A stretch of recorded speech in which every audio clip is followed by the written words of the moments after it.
TN টিউটোরিয়ালে সকলকে স্বাগত জানাই।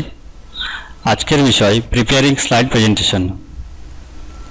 স্লাইড প্রেজেন্টেশনের মাধ্যমে বিজ্ঞাপন, মিটিং, ব্যবসা সংক্রান্ত তথ্য এবং ক্লাসে পড়ানোর জন্য ব্যবহার করা হয়ে থাকে।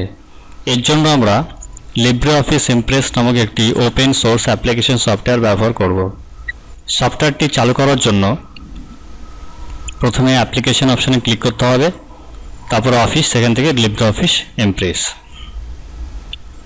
ওপেন করার পর প্রথমে আমরা দেখতে পাবো যে উইন্ডোটি প্রথমে আছে টাইটেল বার, তারপরে মেনু বার, তারপরে standard toolbar, line and filling toolbar, ডান সাইডে আছে টাস্ক পেন এবং বাঁ সাইডে আছে স্লাইড পেন। যত স্লাইড নেওয়া হবে সেগুলো এখানে শো করবে। নিচে আছে ড্রয়িং টুলবার এবং স্ট্যাটাস বার। এবার চলুন দেখি কী করে প্রেজেন্টেশন তৈরি করতে হয়। প্রথমে অ্যাপ্লিকেশন, তারপরে অফিস, সেখান থেকে লিব্রিঅফিস ইমপ্রেস। এবার এখানে প্রথমে একটি টাইটেল দিতে হবে। ওকে, টাইটেল দেওয়ার পর এখানে যিনি প্রেজেন্টেশন তৈরি করছেন তার নামটা এখানে দিয়ে দিতে পারে। এরপর ফার্স্ট স্লাইড হয়ে গেল। আবার দ্বিতীয় স্লাইড নেওয়ার জন্য ইনসার্ট মেনুতে ক্লিক করব, সেখানে স্লাইড অপশানে ক্লিক করব।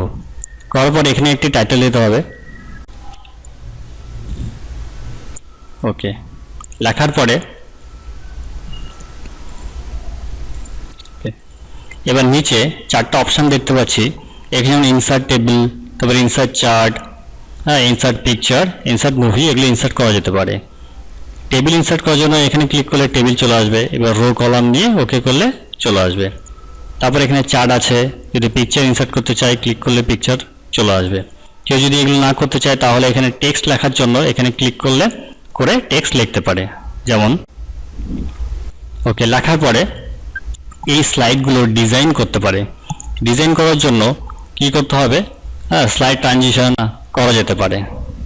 স্লাইড শোতে ক্লিক করব, করার পরে স্লাইড ট্রানজিশনে ক্লিক করব। এবার ডান সাইডে এখানে এক একটা ট্রানজিশন দেখতে পাচ্ছি, এখানে ক্লিক করব। ওকে, নিজের পছন্দ মতো একটি সিলেক্ট করে নিয়ে লাস্টে অ্যাপ্লাই টু অল ক্লিক করব। ওকে, এটা করার পরে কাস্টম অ্যানিমেশন করার জন্য কাস্টম অ্যানিমেশনে ক্লিক করব। করার পর যে অংশটিকে কাস্টম অ্যানিমেশন করতে চাই সেটা সিলেক্ট করব। করার পরে অ্যাডে ক্লিক করব, এখান থেকে একটি সিলেক্ট করব। করার পর স্পিডটা এখানে স্লো অথবা মিডিয়াম দিয়ে দেবো। দেওয়ার পরে ওকে অপশানে ক্লিক করব। ওকে, এই যে এটাও করছি, তারপরে ওকে ক্লিক করব। প্রেজেন্টেশন মোটামুটি কমপ্লিট। এবার এটাকে ভিউ করব কি করে, এর জন্য স্লাইড শো মেনুতে ক্লিক করব। করার পর স্লাইড শোতে ক্লিক করব। দেখুন, নেক্সট স্লাইড আনার জন্য এন্টার ক্লিক করব, অথবা এন্টার দেবো, অথবা মাউস দিয়ে ক্লিক করব।